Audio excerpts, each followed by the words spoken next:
Reserve নিয়েও নাকি সরকার গুজব ছড়াচ্ছে। রিজার্ভ ঠিক আছে, রিজার্ভে কোনো সমস্যা নেই। যদি সমস্যা নাই থাকে তাহলে প্রবাসীদের হাত পায়ে ধরার অর্থটা কি? প্রবাসীরা পাঠাবে না, 2 মাস 3 মাস 6 মাস টাকা পাঠাবে না, রিজার্ভ তো ঠিক আছে। তো পত্রিকার সম্পাদকরা কি তাহলে বিগড়ে গেলেন নাকি? বিগড়ে না গেলে এই নিউজ কিভাবে করে? তো পত্রিকাওয়ালারা বলতে যাচ্ছে খাতা কলমের রিজার্ভকে সুস্থ দেখালেও রিজার্ভ নাকি আসলে অসুস্থ। সরকার কাগজে কলমে রিজার্ভকে ঠিক রেখেছে, কিন্তু ব্যাংকে আমি যতটুকু জানি টাকা নেই। আমার পরিচিত কালকে একজন বলল তার বিদেশ থেকে 2 লাখ টাকা এসছে, সে ব্যাংকে যেয়ে তুলতে পারে নাই। তো এই হলো অবস্থা। কাগজে কলমে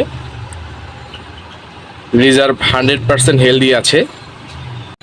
তো বাস্তবে ঘটনাটা অনেকটা এইরকম, রিজার্ভ 100% হেলদি আছে, কিন্তু আমরা যদি বাস্তবে চেক করতে পারতাম তাহলে যা দেখা যেত, হ্যাঁ রিজার্ভে লাল বাতি জ্বলছে। এখানে 10 বিলিয়ন না 20 বিলিয়ন না, 2 টাকা আছে রিজার্ভে। রিজার্ভের অবস্থা লাল বাতি, প্রবাসীরা লাল বাতি জ্বালিয়ে দিয়েছে। হায় রে বাংলাদেশ! তবুও কারফিউ চলছে, তবুও দমন পীড়ন, খুন গুম, গ্রেপ্তার চলছে। আচ্ছা, এই যে সরকার দলীয় ভূমিমন্ত্রীর এত এত বাড়ি বিদেশে, এত এত ডলারের মালিক, শিমুল পাপুলদের কানাডায় বেগমপাড়া অঢেল সম্পত্তি, তো এখন তাদেরকে বলুক, উনি তাদেরকে বলুক, তোমরা তোমাদের যে টাকা পয়সা আছে আমাদেরকে এখন দাও, আমরা এখন চলবো। তোমরা তো আমাদের দিয়ে অনেক কামাইছো, এখন আমাদেরকে দাও, হেল্প করো। আমরা কেন প্রবাসীদের কাছে ভিক্ষা চাবো?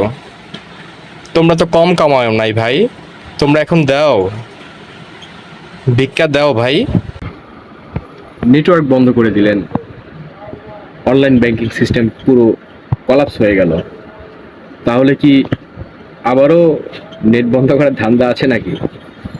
থাকলে জানায়েন। তবে মনে হয় আপনাদের অবস্থাটা লুঙ্গিতে আগুন লাগার মতোই, না পারছেন খুলতে, আবার না খুলেও পারছেন না।